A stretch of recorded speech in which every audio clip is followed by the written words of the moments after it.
Good evening and welcome to the Jerome L. Green Performance Space. I'm Elliott Forrest from WQXR, and we are here tonight to celebrate the Emerson String Quartet.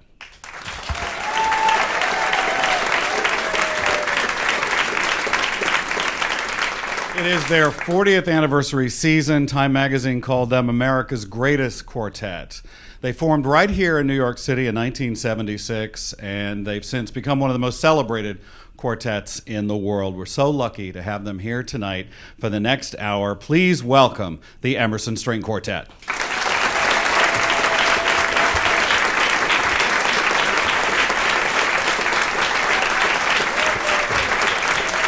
Eugene Drucker, Philip Setzer, Paul Watkins, and Lawrence Dutton.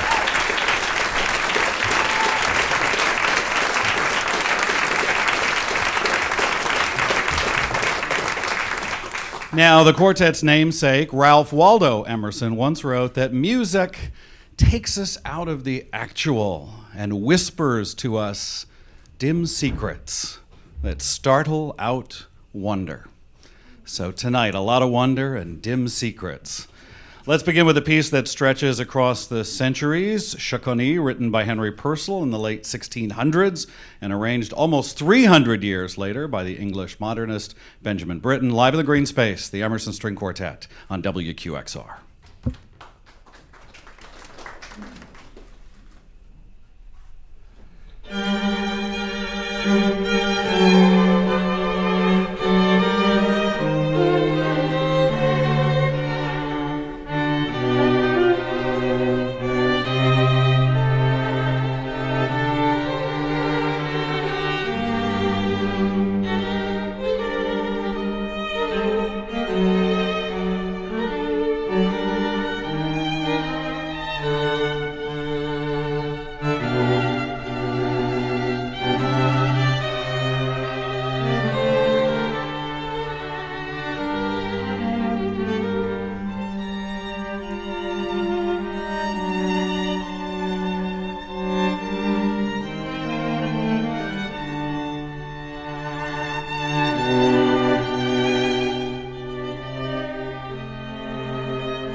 Quartet performing the Benjamin Britten arrangement of the Chaconnes and Henry Purcell.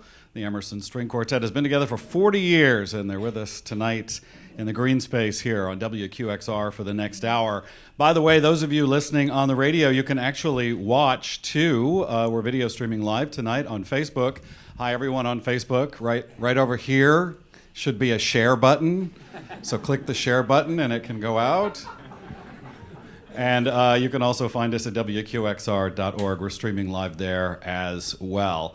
I'm Elliott Forrest here in the green space here in Soho. Many cabs right now going by in front of us, listening on 105.9. The new album is called Chaconnes and Fantasias, music of Benjamin Britten. This is the first album on a new label called Decca Gold. And it's the first one with Paul Watkins. Joining me now to chat a little bit is Philip Setzer and Paul Watkins of the Emerson String Quartet. First of all, Phil, congratulations on 40 years. That's almost as long, I think, as the Rolling Stones, right? Yeah, they're still out there doing it. We're trying to keep up. Are you surprised that you've been able to keep the band together this long? We're extremely lucky to be able to have been together as long as we have, and it was 34 years with the same four people before David left a few years ago, and extremely lucky to have this guy here, Mr. Watkins, join us, it's been phenomenal having him in the group now.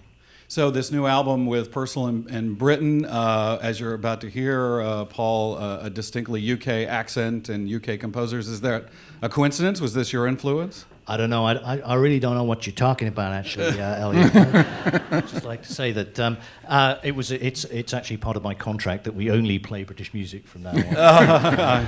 That's a good contract you have then. If only that were the case, I think it was really a happy coincidence. It was a happy coincidence. We were planning to do the Britten before David decided to leave, so it just happened.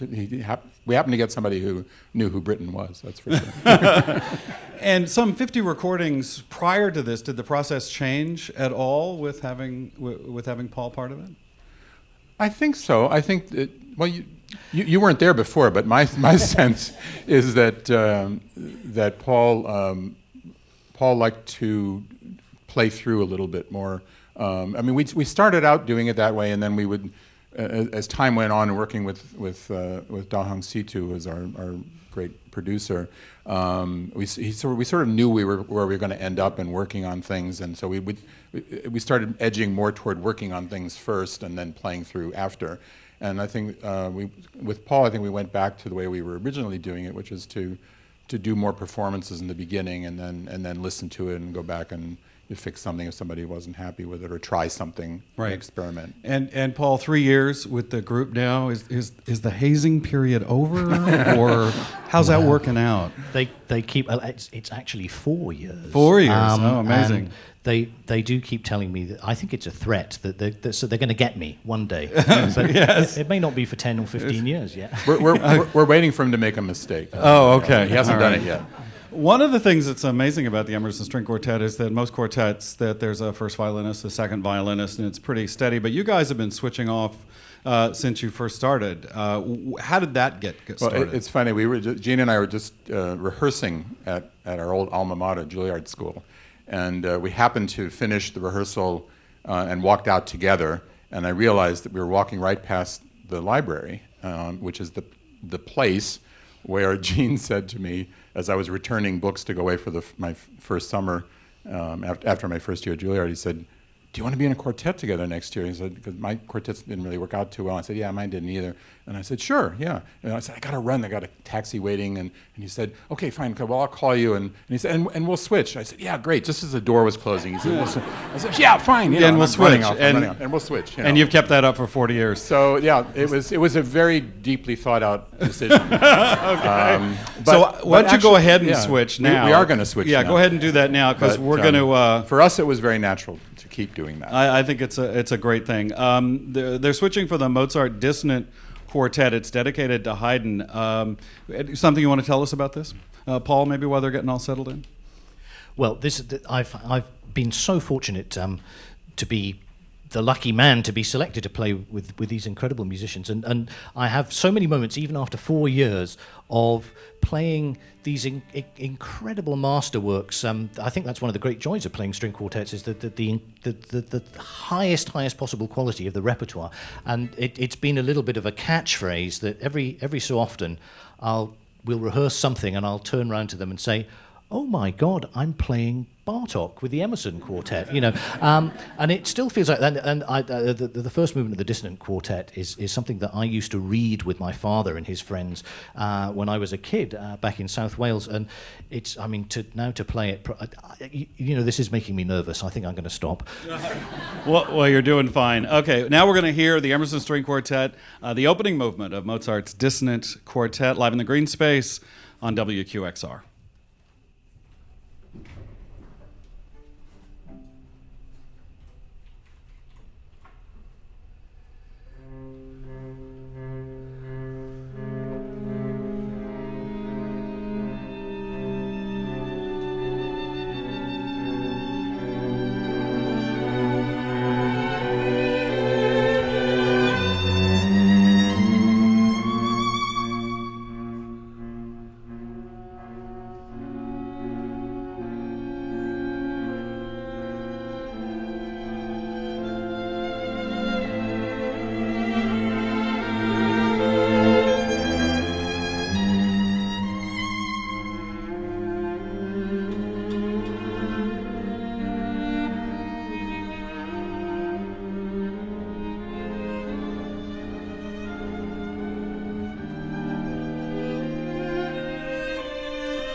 Live from the green space in Soho, the Emerson String Quartet and the first movement of Mozart's Dissonant Quartet. I got to admit, I think it's a little bad marketing on Mozart's part. I didn't find it all that dissonant, to tell you the truth.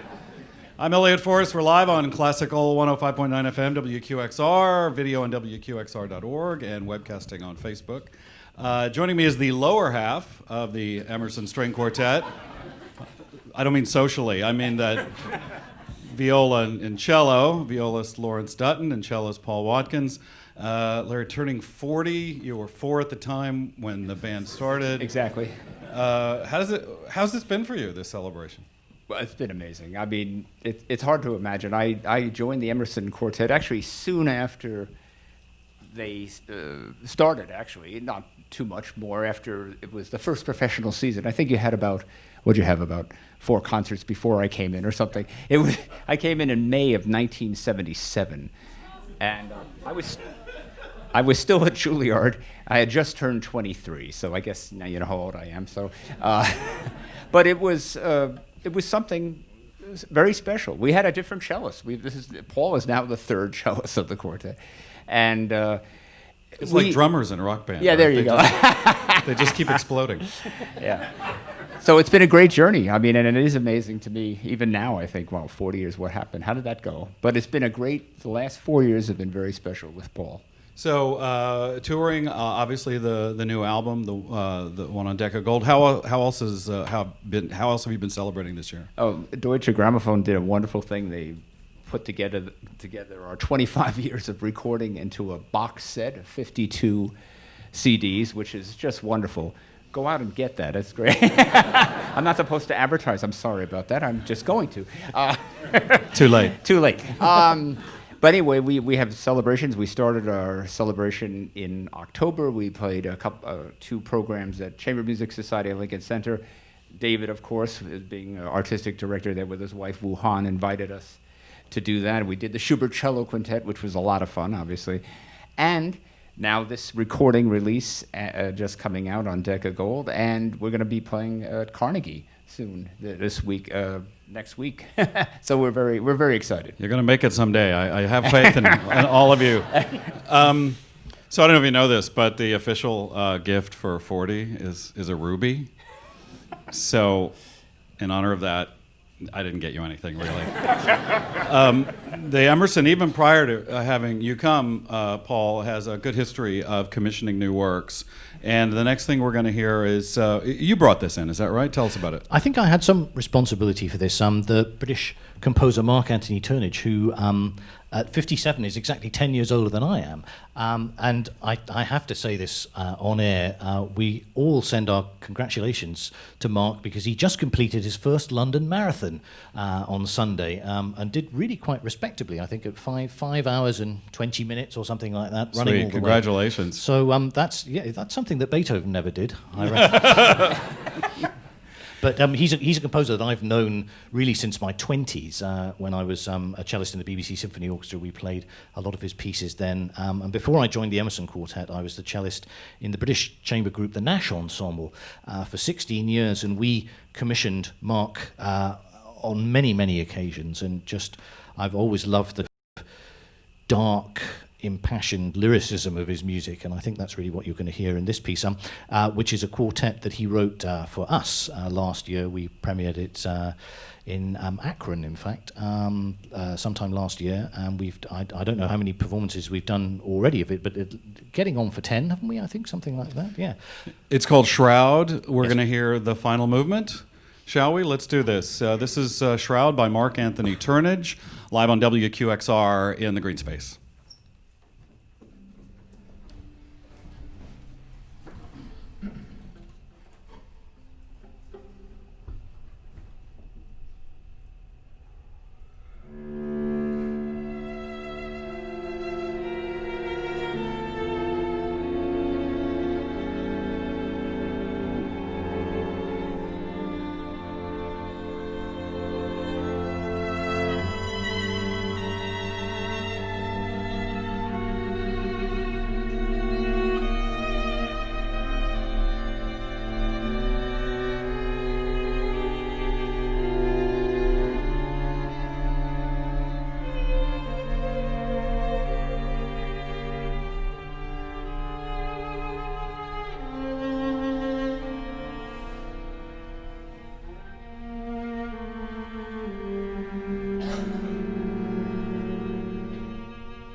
Live in the green space, Shroud, written just last year by the British composer Mark Anthony Turnage to celebrate the 40th anniversary of the Emerson String Quartet, who join us live here on WQXR tonight.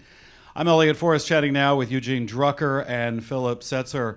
You remember the last time we did something together that I hosted a concert of yours? Remember we were at Joe's Pub? And I think it was the first and only time you guys actually played a bar. I don't know whether you know this, but I went over to the bartender and I said, could you just not use the blender during the bar talk?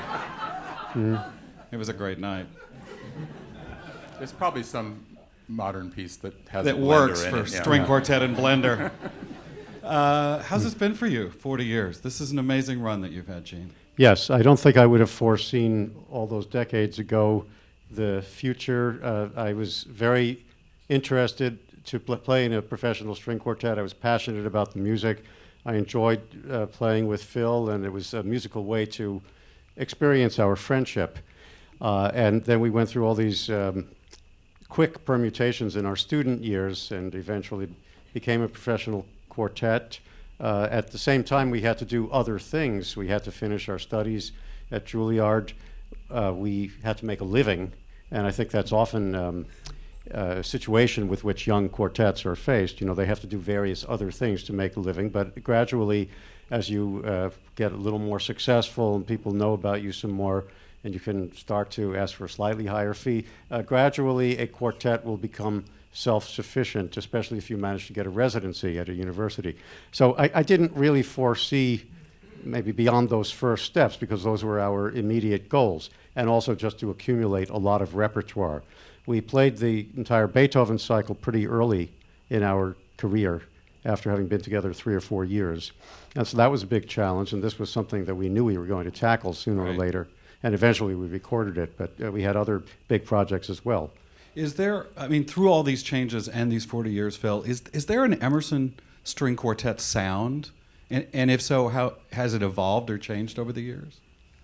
Yeah, the Emerson Quartet sound is, when we're playing really well, is very good. It's really good. And when we're not playing so well, it's not so good. Yeah, that's... So what's tonight so far? That's sort of it. Well, I don't know. It's hard to tell. I think it supposedly sounds better on the radio than it feels up on this stage, because it's very dry acoustic up here. But everything sounds better on the radio. Yeah, but I've heard that it sounds really good, and I think it sounds good in the room. It just feels tough up here. But I think, go ahead. Yeah, no, I was going to answer your question. I think that it's a hard thing to answer, because I don't think that we set out to have a sound. I think what we tried to do was, first of all, each of us produce, when it's called on, as beautiful a sound and as appropriate a sound as possible. I think also our sense of how to bring the score in a performance and in a recording to the audience was to blend when it's called for, but also that it's maybe more interesting to hear the individual voices and not always to be matching so much, and that the composers really wanted it to be more of a conversation or a discussion or even a fight between or among 4 people. And so I think some of our sound and the way we produce it has to do with our approach, philosophically about what we're trying to do. And over the years, as you mentioned, you did a Beethoven cycle, you've done Shostakovich. We're going to hear Beethoven and then Shostakovich. Does that even change over time? Do you approach actually the same pieces differently from year to year and performance to performance? I should hope that we would evolve over the course of all these years. And for example, if we compare the way we perform Beethoven now with the way we recorded it about 20 years ago, there are significant differences. It's hard to be objective to describe what we do, but I can say with complete assurance that our style of playing changed to some extent when Paul joined the group. The cello sound is the foundation of a quartet sound, so that changed. Both David and Paul are great cellists, but they produce sound and they feel the pacing of the music somewhat differently. So that's going to have an effect on us. But in addition to that, I think the difference between recording and performance is significant. So that even within a few years after we recorded all the Beethoven quartets, we were probably performing them differently from the way we had presented them to the microphone, which is only a few inches away. Well, let's hear the Beethoven. This is the fourth movement from the 13th Quartet, German Dance. Live in the green space, the Emerson String Quartet on WQXR.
Live in the green space at WQXR, the Emerson String Quartet with the German Dance from Beethoven's Opus 130. Now we'll hear music written just after World War II and inspired by Jewish folk themes. The opening movement from the Fourth String Quartet by Dmitri Shostakovich. Once again, the Emerson String Quartet.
The Emerson String Quartet live on WQXR and the opening of the fourth quartet by Shostakovich. I'm Elliott Forrest, live from the green space with members of the Emerson String Quartet. Paul and Gene, if you want to grab microphones, I want to ask you about this big Shostakovich project you have. I don't know a lot about it, but I do know you're incorporating some actors.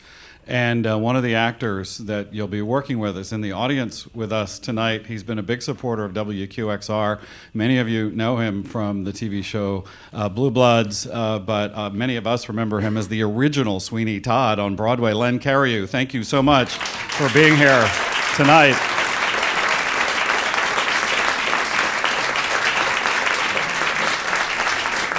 So how does this work? What are you going to do? How's that? Actors and Shostakovich and Chekhov, right? Yeah, this is a very exciting project, and I feel a small amount of responsibility for it because it came about through the Great Lakes Chamber Music Festival in Detroit, Michigan, which I'm now in my third year of being the artistic director of, and Phil here is the director of the Schaus Institute, which runs alongside the festival as a wonderful educational facility for young professional chamber groups. So the two of us together took up this post 3 years ago, and I immediately thought, how the heck am I going to run a music festival, never having done it before?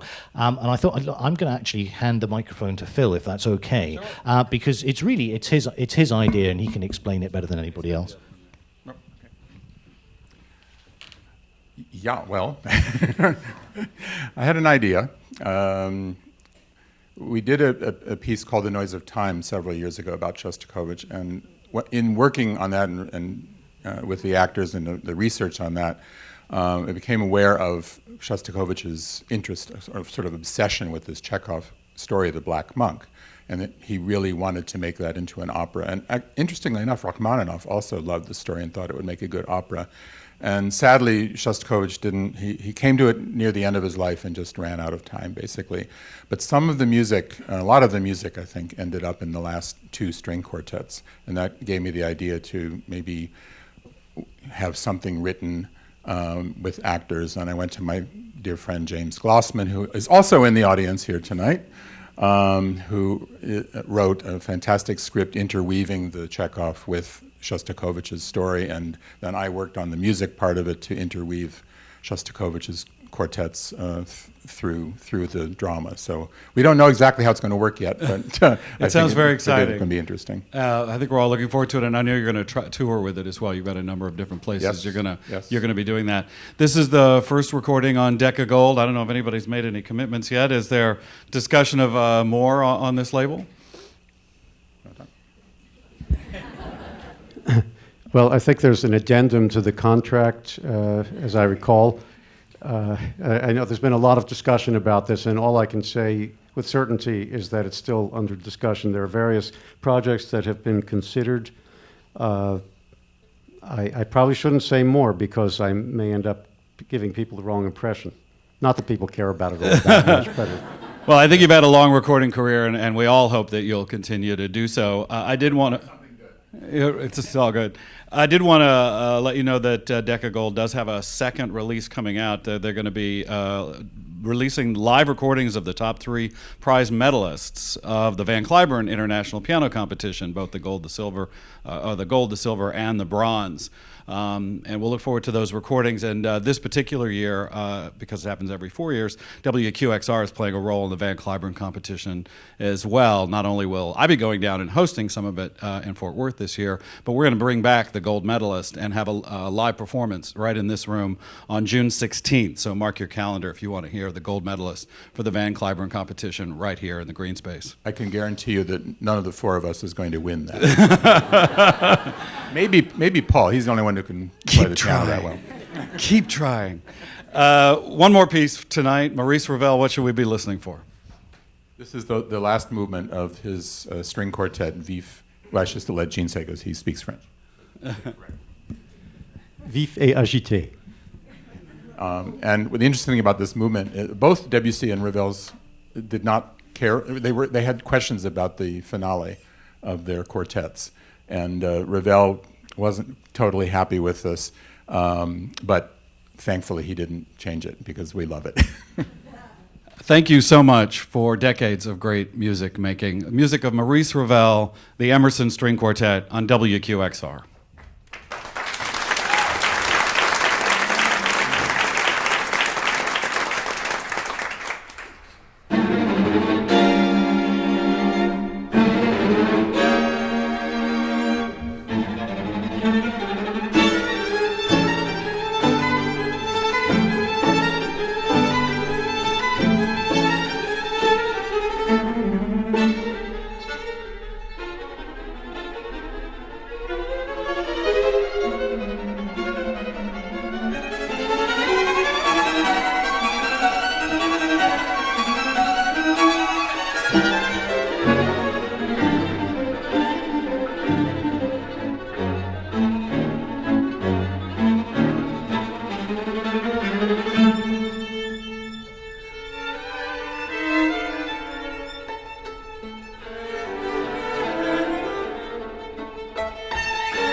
The finale from the Quartet in F with Maurice Rebel, live here in the green space, the Emerson String Quartet.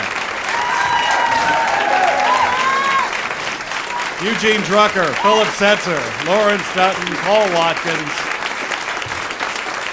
Thank you so much for being here. I want to thank the production team here in the green space and WQXR. A reminder, you can watch a full video of the program at WQXR.org. I'm Elliott Forrest. Thank you so much for being here once again, the Emerson String Quartet. Happy birthday.